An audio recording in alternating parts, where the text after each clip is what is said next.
Monday, the day after our fabulous wine dinner, which was a huge success. Thank you everybody for showing up over at the Golden Spur.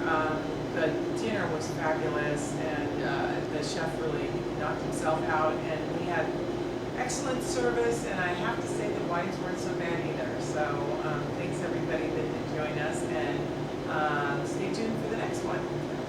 Also wanted to let everybody know that the wine club pickup is going to be September 7th and 8th. It's the weekend after Labor Day, okay? So mark your calendars. I usually say it at the end of the video, I'm telling you first. So if you get to the middle of the video and you stop, you've at least heard it. This week we are doing, our theme is Unscrewed. So as you can see, we have all screw cap wines here.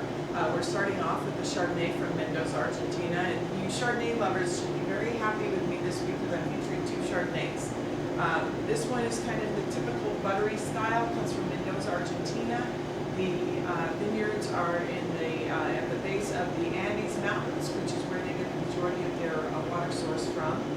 This one's got a nice buttery texture for those of you that like the butter balls. It's also a great price point at $11.99 a bottle.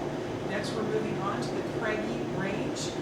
This 100% Chardonnay. This comes from High Elevation Vineyards. It's a single vineyard source, which is called Kidnappers Vineyard, from Kidnappers Cape, and it goes back to a long story from 1769 when Captain Cook was there and he was trying to trade. One of his interpreters was kidnapped, so that's where it got the name. At any rate, this one has got a lot of minerality. It's only aged 5 months in oak, stainless steel fermented, but it's the clay loam soil that gives it that nice mineral structure and gives it a really nice finish, kind of a lot of length on the palate. Next, we're moving on to the Badenhorst. This is another South African wine, and for some reason this summer, South African wines have really hit my palate in a nice way. We've had more than we've ever had before, and they're tasting great. I like the profile of the wines because they're not too heavy, and they're just full of flavor.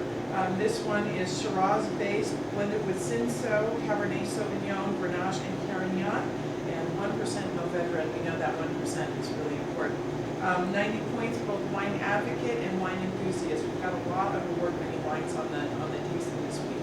Happenstance. Then we're moving on to the Durith. This is All Saints. This comes from Rutherglen, Australia. Durif, you're just going to have to taste it to experience it. This one also got 95 points, James Halliday, who is kind of the Australian equivalent of Robert Parker. This one's got a ton of flavor, big dark fruit, 18 months oak aging, so it's got more structure to it. The grape has got a fair amount of tannin, and it really rounds out the wine. Then we've got 2 Cabernets. The first one we have here is the Pfeiffer. This is a 94-point wine, also James Halliday, so he's rated both of these wines 95 points, 94 points. This one is 93% Cabernet, 7% Merlot, nice dark fruit, all the classic profile, black cherry plum, deceased, you get a little pepper note in it, and it's an absolutely wonderful wine. Nice price point at $20.99, and then we are rounding it all out with the Celestial Bay Cabernet Sauvignon. This one happens to be 100% Cabernet from Margaret River, Australia. This one is a 2005 vintage. It's the only 05 that we have here in the shop, and we've got very little of it left. It is more of an old world style, lots of dusty tannins on this one. It's spent a significant time in the bottle, so it's super, super mellow, super, super easy drinking, velvety on the finish. What else can I say? I'm probably going to take a nap because we were up late last night.